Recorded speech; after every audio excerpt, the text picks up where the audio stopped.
Tutuwa kami ni Myron at ang mission ito si Jerome. Yes. Hindi sila para sa isang isa.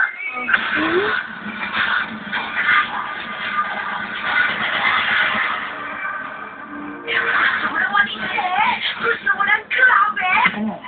Willing na nga bang mag-cover si Jasmine sa men's magazine like her peers? Makapasexy ka.